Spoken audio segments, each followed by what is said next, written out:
There's a story of a husband and wife, and the wife is taking the husband to the doctor's office for an annual physical, and the doctor comes to the wife privately and says, "Can I see you in my office?" So deposits the husband in the waiting room, and they go off and talk.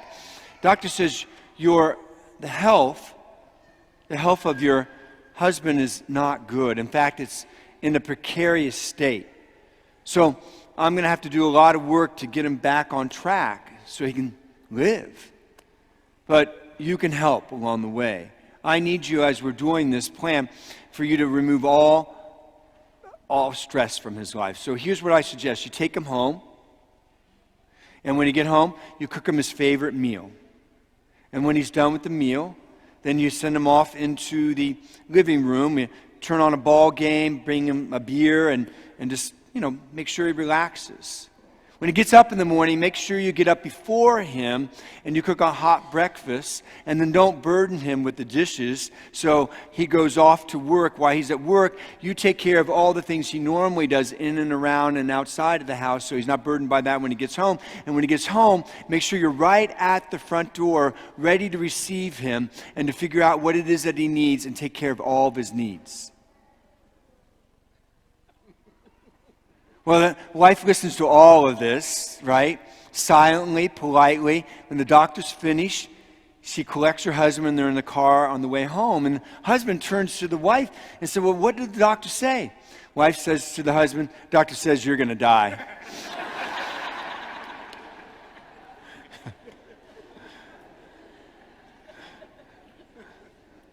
We're all going to die.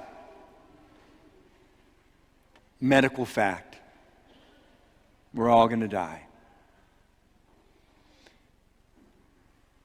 What are we going to do with that?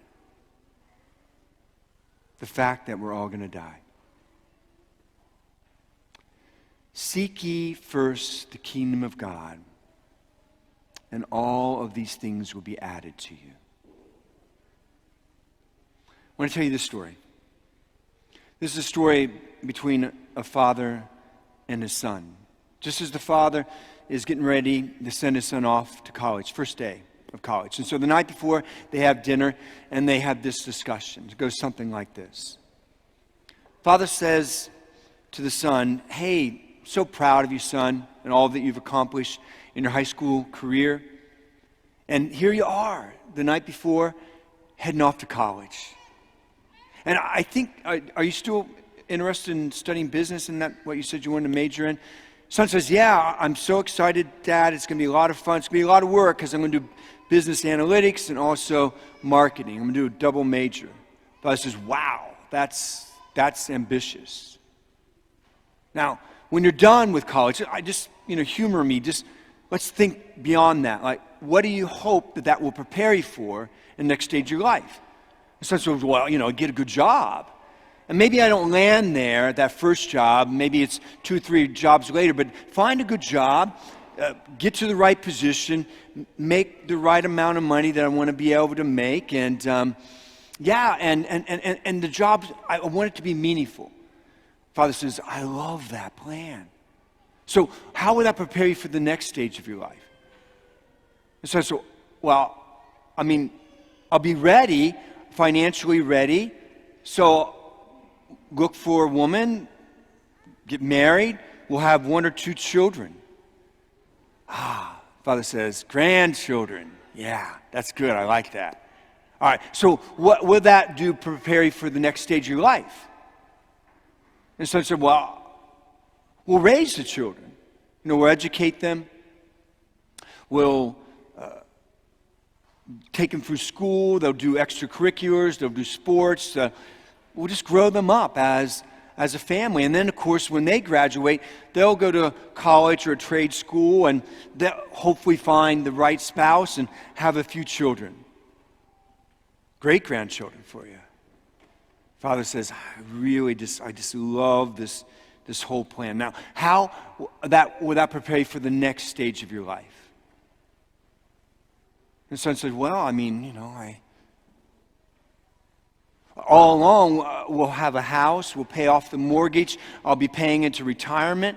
So we'll retire, my wife and I, and we'll enjoy our kids and grandkids and great-grandkids. Hopefully we'll travel, we'll have some hobbies by that time, and we'll just enjoy our golden years. Father says, yeah. How will that prepare you for the next stage of your life? Well, I'll die next. And the Father says, and how will that prepare you for the next stage of your life? And the Son says, well, I hope there's a heaven.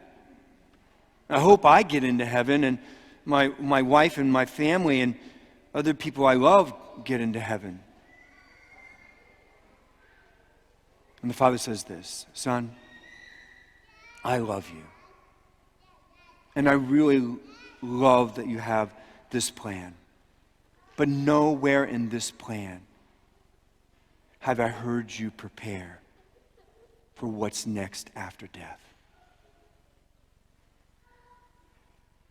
You spent all this time telling me about how each stage of your life you've thought through, and you're preparing for each stage of your life as you go through your life. But son, none of that will last.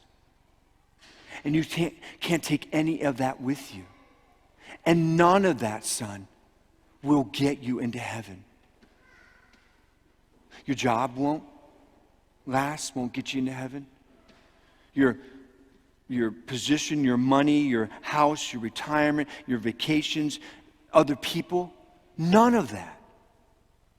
And you fought through your whole life and prepared for every stage except for the one stage that will last forever. Eternity. Son, he says, and he asks him this question, what do you want out of life? Because it's all in your power. Whatever you want, you can pursue it. Do you want to spend your life with all your energy and effort and all your time working on things and people and places and positions? None of it that will last, and none of it that will save you. Or do you want to spend your life, your energy, your time, your effort, always with that last stage that will last forever? What do you want? You want heaven? And for all those who are around you? Or do you want hell? It's in your hands. And the son said, well, of course, Dad, I want heaven. And then the father said this, then seek first the kingdom of heaven, and all this other will be provided for you. In today's gospel reading, Jesus tells a parable, and in the parable, God calls a man a fool. God calls a man a fool. That's never a good thing. And in this story, this man, he's working and he's a hard worker. Good. And in this case, his profession is farming. And he has this huge crop. And he doesn't know what to do with it because his barns are only so big. And he's got way more than the barns can hold. So he thinks to himself, you know what? I'm going to tear down all my barns and I'm going to build bigger and more barns. And I'm going to receive all of this produce at harvest time. And all this produce, he's of course not going to, use it all in 1 year. He's going to sell a lot of it. And then, as he says, I'm going to be set up for years to eat, drink, and be merry. And God says to this man, you fool, this very night you will die. And you spent all your life building up treasures for yourself in earth. And at your death you were not rich in the things of God.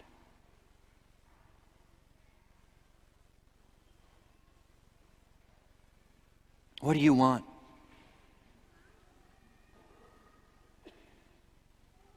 What do you want out of life?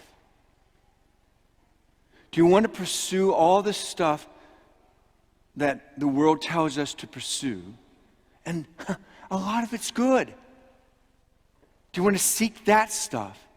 Spend all your time and energy and effort in that, knowing, sitting here on a Sunday morning, that none of it's going to last. And none of it's going to save you. And none of it's going to save the people that are sitting next to you and all the people that should be sitting next to you that you love. Is that the way you want to live your life? Because you'll get it, all of it. Because that's what you want, and that's what you'll pursue. And that's what you'll get. Or do you want something that lasts for eternity? Because you're going to last for eternity. And so are your spouses and your children and your grandchildren. So what do you want? Do you want to be in heaven or do you want to be in hell? Because it's in your power. And if sitting here on a Sunday morning at a church, your answer is, of course I want heaven, then seek first the kingdom of God. And all of these things will be added unto you.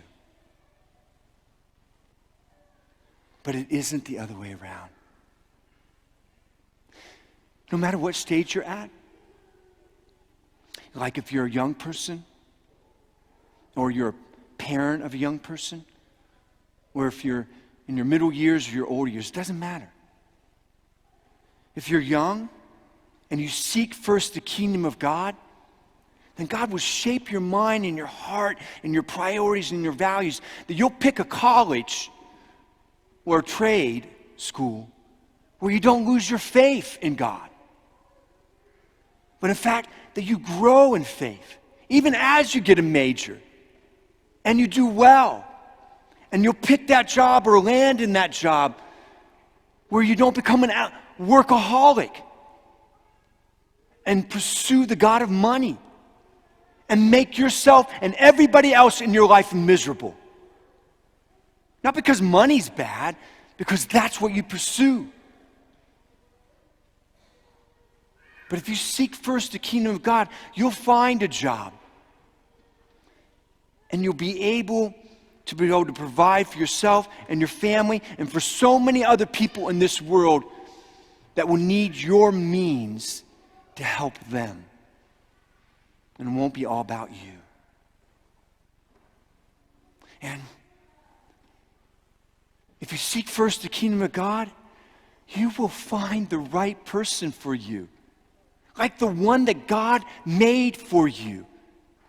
And has just been praying and living his or her life in the hope that you've been praying and living your life too.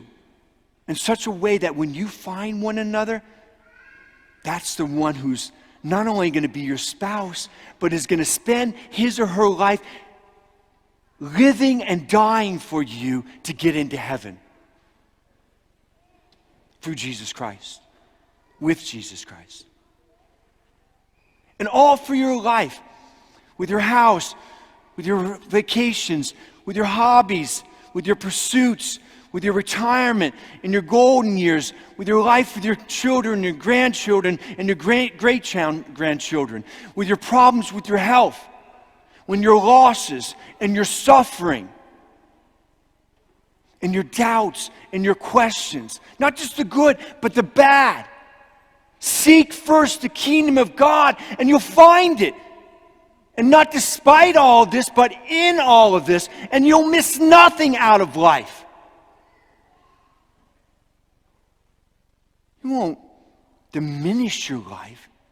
God always enhances your life, and not just in the good, but also in the bad that happens to us and our loved ones. And all along the way then, that last stage of life